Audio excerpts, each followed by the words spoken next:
Il existe des personnes qui ne supportent pas l'idée de se montrer trop facilement. Elles ne cherchent pas à attirer l'attention ni à s'exposer, elles veulent simplement garder une distance avec ce qui pourrait les rendre trop visibles. Cette manière d'être n'a rien d'anodin. Elle dit quelque chose de profond sur le rapport au corps, au regard des autres et à l'intimité.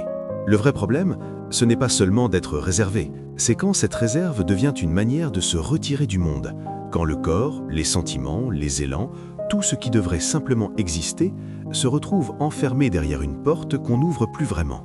À ce moment-là, la pudeur ne protège plus seulement l'intime, elle finit par le cacher presque entièrement. Cette retenue se construit très tôt. Enfant, nous manquons souvent de pudeur. Puis, vers 7 ou 8 ans, quelque chose change. Le regard des autres devient une réalité. On comprend qu'on peut être vu, observé, remarqué, alors on ferme la porte de la salle de bain, on cache ce qu'on peut, on apprend à contrôler ce qui déborde. La pudeur s'installe comme une réponse à ce regard extérieur, comme une première façon de se protéger. Mais elle ne vient pas seulement de l'enfance, elle dépend aussi de ce que chacun a vécu. Tout le monde n'a pas la même distance intérieure avec son corps, ni avec les autres. Certains se sentent exposés très vite, même quand rien ne semble choquant pour les autres. Le rapport à l'intimité est donc très personnel. Il se construit à partir de l'histoire affective, de l'estime de soi, des expériences où le corps a été valorisé ou au contraire jugé. Quand cette histoire est fragile, la pudeur devient plus forte, plus rigide, presque indispensable. Il y a aussi quelque chose de plus profond encore, la peur d'être mal vu. Cacher son corps, c'est parfois cacher ce que l'on ressent. Ce n'est pas seulement la peur du regard de l'autre, mais aussi celle de ses propres émotions. La honte, l'excitation, la vulnérabilité, tout ce qui peut nous mettre à nu devient difficile à laisser apparaître. La pudeur agit alors comme une défense très ancienne, presque instinctive pour éviter d'être atteint là où l'on se sent le plus fragile. La première solution, c'est de ne pas se juger. Être pudique n'est pas une faute. Ce n'est pas forcément un retard, ni un défaut, ni une faiblesse.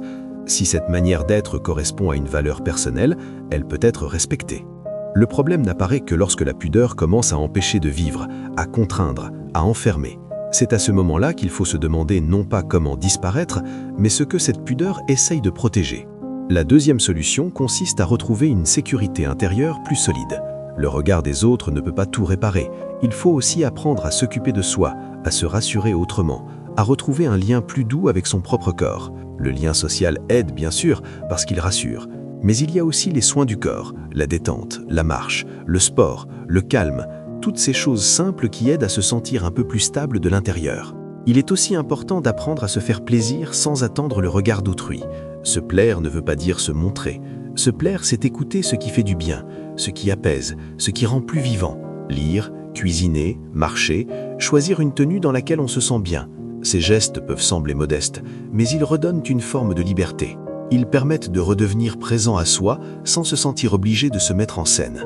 Au fond, la pudeur n'est pas seulement une manière de se cacher, c'est aussi une manière de demander du respect. Elle peut être une protection saine, une façon de préserver ce qui est intime. Mais lorsqu'elle devient trop ferme, trop verrouillée, elle finit par isoler. Tout l'enjeu est là.